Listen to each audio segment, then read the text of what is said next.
ARMS Test Punch Weekend number 2 is right around the corner, and we're here talking some tips. What's up, everybody? It's Zach from SwitchForce. I've got Gabe here, and ARMS Test Punch Weekend 1 was a resounding success. Lots of people played, it was a ton of fun, and plenty of ninjaras were dashing all over the skies. Now, Weekend 2 is almost upon us, and we want to talk about how to get better, how to win more, how to build up that score in the lobby, and how to defeat those pesky Ninjara/Jake clones.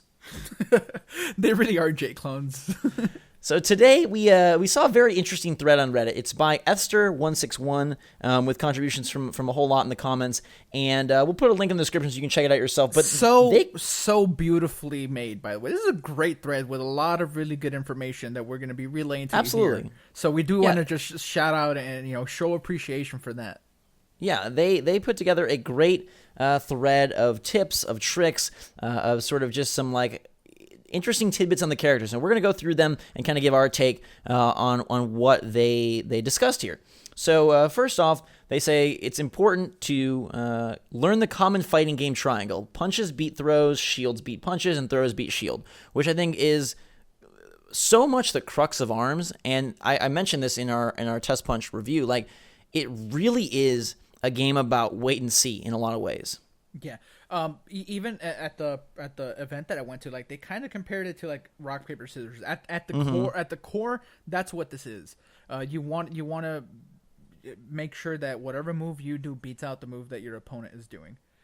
Now, obviously, if you are advanced enough and have different strategies, you can go in on the offensive and I'm sure be very successful. But I found my best rounds were when I let the other person make the mistake and then I came in and countered. Next up, they say ARMS has a priority for heavy gloves. There are 3 types of gloves in the game: light, medium, and heavy. Punches of the same weight cancel each other out. Heavier gloves will break through and stop the lighter ones. But on the other hand, lighter punches are faster, causing it to be easier to attack. And this is where I think some of the depth of ARMS really begins to rear its head or its arm. Because, I didn't even think about this during the first weekend. There's a lot that we didn't think about during the first weekend that we will be thinking about during the second weekend. Yeah, I like the fact, again, okay, it's not just about your angle, it's not just about your timing, but it's also your glove selection, your arm selection is really, really important. And that's why I think that in the full game, when they have the entire plethora of options, it's going to be even more intense and more diverse and more strategic. But even still, things like the blorb that are bouncing in slow are heavier, slower versus some of the more simplistic and speedy arms. And you got to kind of pick how you want to be. Do you want to have it where you're punching a whole bunch and hoping to get in the gaps? Or do you want to have a heavier arm that can knock away lighter attacks, but is going to take more time to reach its target? Yeah, and you would think that the smartest thing would be to have one heavy and one light. But does that kind of slow you down? Do you want to go like both light and be super super fast? Do you want to go both heavy and just do the most damage possible? It's going to be a balancing act for sure. Absolutely. Blocking attacks takes chip damage. They say from their experience the damage was given in increments of 5. It's minimal, so taking it's not a big deal, although it does add up. So yeah, blocking chips away at your health. And then they say on similar note, a rush attack. Dodging a rush attack is the most optimal way to survive. Even blocking a rush attack could deal around 100 damage just from the chips and chips and chips. Pringle chips. You really want to get out the way of those rushes, and that's the easiest way to avoid. I don't like blocking those things personally. Some people did get really good though at changing the direction as you were dodging. Did they? I noticed that especially on Sunday. It's hard to move If you dodge the beginning of one of those flurry attacks, generally you're gonna dodge them all because them repositioning themselves takes so long while you're in the middle of that. I feel I think it also depends on the arms that you have and sort of okay, when I'm Springman using his basic gloves or Ninjara and just those fast simple gloves, you can adjust quite quickly because you're getting so many hits in on a rush. If it's a bigger weapon and it's more of a for lack of a better term, a cinematic rush attack, then it does take longer. But yeah, blocking still will deal damage, but blocking ultimately is better than any. If you can dodge and get a hit in or dodge and get a throw in, that is ideal. If you block too much, your arms will get damaged, the shield will break, and you will no longer be able to throw punches from broken arms. I didn't know this was even a thing. Yeah, I never saw this. And I'm guessing that it's a time thing. I don't think your arms are like, oh, you're just so out of luck, spring boy. You're done. I don't think that's how it works, but it is interesting to note. Grabs can be enlarged by twisting each Joy-Con outwards when grabbing. This makes it easier to hit an opponent, although this also makes it easier for opponents to break your grabs. And they say that basically you can, if you plink your punches, which they're describing as one input immediately after the other, while moving the stick from one side to the other. So they say, for example, you can hold left, punch the left hand, immediately move the stick right, and punch the right hand, and you can get a wide grab with the Pro Controller, which, like, dang, this is, again, like, pretty intense movements for arms. Yeah. And I told you there's more to it than like just flailing around. Like, so these little tricks here that are a little more complicated will obviously help you out quite a bit once you master them. Grabs take longer to get to an opponent than it takes for their arms to react. Only punish with a grab if both their arms are still traveling towards you after you dodge. This is the one I need to remember most. I love grabbing, but I grab too soon. You really have to wait until they make their move, and then make sure that you're only grabbing if their arms, like this says, are extended. Because if you are just grabbing every time they make an attack, you're going to end up missing and leaving yourself open much more than you are going to be countering. So I like this tip a lot. Yeah, that's a really, really good one. It says the point above also stands for rush attacks, although rush attacks will automatically stop any punches traveling at you when you hit ZL or ZR. So rush attacks... I feel like you should go into the next one as well with this one because it's also rush attack. Yeah, based. sure. You can hit confirm a rush attack. This means that if you have a rush attack and do not want an opponent to block or dodge it, you can hit them with an uncharged attack. If it misses or is blocked, do nothing. If it hits, instantly hit the rush button, as if you aim correctly, your rush is guaranteed. Ooh, that's good. I like that a lot. I actually did that. I actually figured that one out while playing, and yeah, I do that.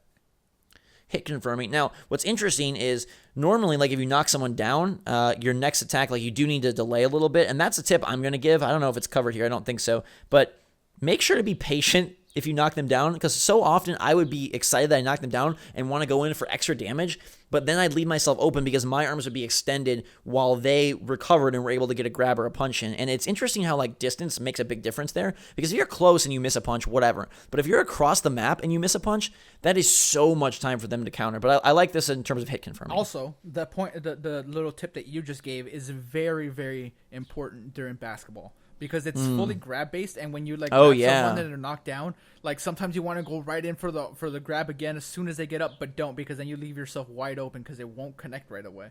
So for basketball, which will be in this upcoming Global Test Punch, you guys are gonna definitely have a chance to try that one out and put that tip into effect. Yeah, super pumped that they're replacing V-ball with hoops, but we'll get to some of that later. There are 3 ways you can charge an attack. Method 1, dodge and continue to hold the dodge to retain your charge. Method 2, jump as you hit the ground, your arms will be charged for a short period of time. And method 3, block until charged. I did not know about the jump ground charge, but I did know about the other 2. And personally, I like the dash charge the most. Yeah, I like blocking. The block charge? Yeah, that's a good one as well. Because as soon as I start blocking, they usually go for the grab, and as soon as they go for the grab, I dash out, and then I end up grabbing. So that's kind of my little rope-a-dope that I like doing. All characters can air dodge. This is what they found to be the most effective way of avoiding attacks, which I agree. Curved attacks hidden by terrain, such as DNA test tubes, are very powerful. Really? So I don't think it does more damage. I just think they mean that it's very, like, it's a nice surprise attack, basically, okay, if you can battle around those tubes. And honestly, that's my favorite stage, because of the fact that there are obstacles that do kind of give you more options for both attack and defense, right? Because you can use them to avoid, you can use them to help dodge, you can also use them, like this says, as a way to kind of like sneak attack in. So that's my personal favorite stage thus far. I'm excited. Go and break the test tubes. That's kind of really? Yeah, I don't like having them around. They get in the way. There are 7 attributes in the game currently. Learning what they are and what they do is very useful. We are not sure if throws can be directed. This need to be tested when the game comes out. This is something I mentioned, actually, you and Jake off air. In terms of, I felt like I was able, or unintentionally able, to aim the throws. Which curve them, right? You're talking about? Oh, not even curve, but more angle them. And I have a little video clip that I showed you guys where I dodge around a test tube and then I'm aiming straight at the person, right? My body is angled at the person, but my throw goes to the right. And I think it's because I was dodging right and holding right. But again, it's hard to confirm without having more time at the game. Punches can be curved initially and after firing. The initial direction has the largest effect, while curving after firing is a more fine-tuned control. How much do you curve punches? I mean, a lot of it is accidental. Yeah, when you're like just moving. Yeah. Like I happen to like move a lot, and I'm constantly just like zipping around, and I accidentally curve more than I would like. Yeah, I think the same thing is true. But I do feel like getting those curved punches, I started learning at the end of the last day. That is how you really can counter someone who's constantly dodging, especially those Ninjaras. If you're able to sort of curve your punch in the direction they're dodging, you might be able to sneak a hit in there. Punches can be curved upwards. I did not know this at all. This is done by tilting the Joy-Con or control stick backwards. Did you know this at all? Nope. Not at all. So for those jumping beans out there, or the Mechanicas hovering, the Min-Mins kicking in the air, the Ribbon Girls, multiple leaps, you can curve upwards. Apparently, some arms, though, cannot curve upwards, and at the link, there's a full list of the different arms that can and cannot curve upwards. Well, not so those are a full list, no. A full list based off the ones that we've played as. There are more. Yeah, based on the test punch arms, of course. Yeah. So now we're going to get into some more character-specific stuff. I think that's a very good list. My favorite tip, again, is just all the stuff about patience, basically. All the tips about patience, I think, are the greatest way to see more success in Weekend 2. Be more of a reactionary fighter rather than a just impulsive fighter, I guess. Yeah, and these character-specific ones, obviously, only to the characters that are in the Global Test Punch. So right, so no love for Twin Teller, Bark and Bite, Kid Cobra, yet. In the meantime, though, for Springman... remember that when Springman's health gets low, his arms stay permacharged, and that is one of the reasons I really like Springman. If Springman gets hit right when his charge wears off, the punch will be deflected. So his charge has almost like a shield-ish thing to it. When the charge wears off, it basically has a quick little deflection opportunity. And they say Springman is a very basic character. He is very good if you want to brush up on fundamentals. His mechanics are designed around newcomers. The permacharge is very powerful and can make for amazing comebacks, although this may ruin combo potential for advanced players depending on the gloves used. I'm guessing because they're charged versus just regular. His second ability can be activated by letting go of L or R at the right time. This allows you to create an opening for a grabber combo, and that second ability being the deflection when the charge wears off. So I did find this. I found like he was a great character to kind of get in the groove with. Yeah, one of my favorites in the Global Test Punch. I said that before, so for sure. Ribbon Girl can jump multiple times in midair.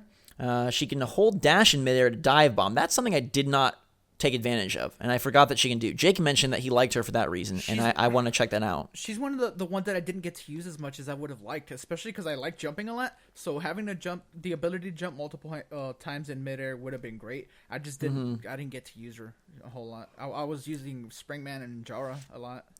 Yeah. So Esther161 says that Ribbon Girl is definitely one of my favorite characters in the test fire. Her aerial mobility is incredible. The combination of her two abilities makes her very unpredictable in midair. After every jump in midair, she can also dash, and the dive bomb charges her arms, making a super powerful punish to anyone silly enough to hit you out of the air. Her design seems simple at first, but allows a lot of potential for conditioning your opponent, and I like that. Like, she can be used for trickery in the same way Ninjara is, because you don't know, is she going to come down softly, come down with the dive bomb? Is she going to stay in the air? Is she going to dash and then continue to stay in the air? And I feel like it's a very a great way, like they mentioned, to be unpredictable and kind of trick your opponent into misfiring. Yeah. So I really like Ribbon Girl a lot. Ninjara, the bane of my existence during the weekend. I do wonder, like, once we get the full roster of Ninjara will be as awesome, or if once people learn ours more, Ninjara will be as awesome, or if they're going to have to do something to Ninjara. Yeah. Kid Cobra might balance that out a little bit, because, a lot of people use Ninjara because he's quick. And, right. Yeah, Kid Cobra's quick, too, so maybe that balances it out. Yeah, and just in general, I guess learning the heaviers to punish the quick characters, because that seemed to be where the discrepancy was really obvious. Anyhow, Ninjara can warp by dashing while jumping, of course. And when Ninjara blocks a punch, he counters with a warp. That is the part I think that's so useful. They say, do not block a rush attack with Ninjara. His second ability makes him vulnerable for a few frames. Only block a rush attack if the opponent is using very slow arms. Because since he warps out of the block, you will then open yourself up to getting hit by the rush attack, which is a really good little nuance to notice. Yeah. Other than this, Ninjara is a very powerful character. His lack of taking chip damage means he can play mind games, force the opponent to grab and punish with 2 attacks. I found Ninjara's mobility to also allow him to get in your face and overwhelm you, especially on a mid-air warp, especially on Wake Up. A mid-air warp can completely avoid grabs, making them open for a huge punch. Yeah, that's definitely what I faced. Yeah. Use them, yeah. Yeah. I do think it's interesting that he doesn't take chip damage because of the warp. So force opponents to grab and then punish with 2 attacks. I like that strategy a lot. So if Ninjara is blocking, the only way I guess he can really be hurt is if he grabs. So if you force the opponent to use the grab since they know they can't chip damage you, then yeah, you can get out of that and come in with some attack. I like that thinking a lot. That's a really good tip to play as Ninjara. Now I need some Ninjara counters. Yes, give us Ninjara counters. For Master Mummy, his massive body lets him take punches without flinching, and he regenerates health when guarding. Before we even get into this, how do you feel about that health regen? That was something that we talked about a lot pre-Test Punch. Well, people notice it right away. Like, they see you blocking that, they'll go in for the grab. Like, you're lucky if you heal like 20, like 30 at the most. Like, I feel like a good player is going to see it and instantly stop it. I think it's fine. You do? Okay. Yeah. So they say Master Mummy's health regen allows him to play a reactionary game similar to Ninjara. His slow speed means that you should try to control center stage and force your opponents into the corner with your super armor. Don't take too many hits, however, as you still have the same health. Master Mummy is very powerful if you can read when your opponent will grab, because obviously dodging and then being able to deal massive damage or throws is going to be super important. But it is a key note that he has the same health, so even though he seems like a tank, his health is not reflective of that. It's just his armor in terms of not flinching and his ability to regenerate. Yeah. So he's one that I really wanted to be better with, and I personally struggled to have success with Master Mummy. But I did notice, like, especially in some of the 1-on-1-on-1s or the 2-on-2s, he can be punishing if they're not ready for it, because he can deal so much damage, especially with his throws. Yeah, his throws, like, I found, like, kind of hard to connect sometimes just because he's so slow, like, in comparison. I got used to using Ninjara a whole lot, so I got used to, like, the fluidity and the quickness, and then I use Master Mummy, and his throws, they do more damage, but he's so slow. Yeah. Mechanica can hold, jump, and dash to hover. Her metallic body lets her absorb blows without flinching as well. Mechanica's hover, as well as her super armor, allows her to charge attacks midair. This, combined with 2 stun-type gloves, will be insanely powerful, as attacks from the sky are harder to dodge, and she'll be harder to punish as she can still fly after the attacks. Gosh, a lot of aerial time for Mechanica. I didn't even know this, that she can charge in the air, then stun gloves, makes her even harder to dodge, and she can fly even after the attacks. Mechanica's dash also has a slide mechanic, which is both good and bad. It allows you to move horizontally for longer, although changing directions is harder. Mechanica will want to control the center of the stage or any high ground, as this will further her height advantage against her opponent. Mechanica's slide slows down after the initial dodge, so it's not fast enough to avoid grabs, dragon lasers, and the like. You have to release and dodge again. 2 really interesting points here. 1, the fact that these dashes, that they, like, start fast and then slow, and so you can, like, dash again to the increased speed is really interesting to me. And 2, I found, like, the high ground advantage was there for any character. Did you feel that, especially on the steps level? Yes, absolutely. So, I feel like Mechanica, like, super embodies that, and that's why she had the highest win percentage out of any character in the global test punch. Did you know that? Really? Yep. She had the highest win percentage out of any character. Yeah. Even more than Ninjara. Yep. Dang. Yeah. That height advantage is definitely huge, and I do wonder about that stage. Like, it seems like a notable disadvantage to start low. Mm-hmm. Yeah. Anyhow, we have one more character, and it is just a glorious one. Good thing Jake's not here to say bad things about the main man, the mushy-gushy Helix. He can obviously extend his body by holding jump, and he can shrink his body by holding dash. And I think I saw a lot of people doing the dash down, but Also remember that if you hold jump, he can raise up and then be pretty lithe in terms of dodging attacks. He can't move, but he can lean back and forth to get out the way of arms attacks and kind of shift himself for better punches, which I think is really cool. That tall stance is pretty good for V-Ball, by the way. Ooh, I didn't even think about that. Yeah. Helix is a very mobile character, vertically, but his movement is slow. His first ability allows you to dodge attacks, even rush attacks. It also enhances the ability to curve punches around terrain. His second ability allows him to dash under punches and close the distance to his opponent. Helix is a very hard character to judge how he will play. To see this, we need to know where the meta takes us. Helix's arms stay charged as long as he's stretched out. That's interesting. So again, holding jump and getting tall allows you to dodge attacks and even rush attacks because you can lean out the way, which is cool. And you can curve punches better, which is interesting. And then the downward, close the distance, dash under punches. But again, they make note that he's going to be a tough character to read and need much more time with him. Yeah, he's like the most complicated character in the game. So yeah, I second that.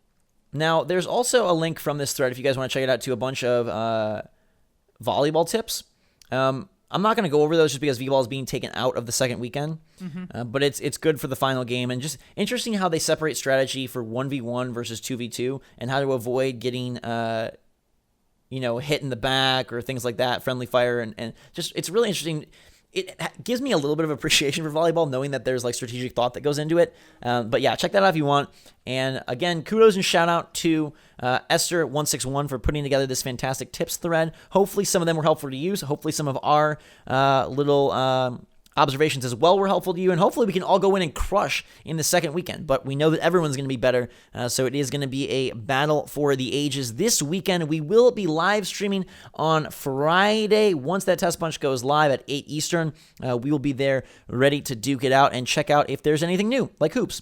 So for now, let us know in the comments below which of these tips is your favorite, which one you'll be incorporating. If you have any other tips of your own for us fellow ARMS players, let us know. We definitely like to hear them and read them, and hopefully we'll see you all there on Friday, June 2nd. Until that time, everybody, thanks so much for watching. Make sure to subscribe to stay up to date on all the latest and greatest from ARMS, the Switch, and eventually E3. Hit that like button if you enjoyed and are pumped for the next test punch. For myself and Gabe, SwitchForce out.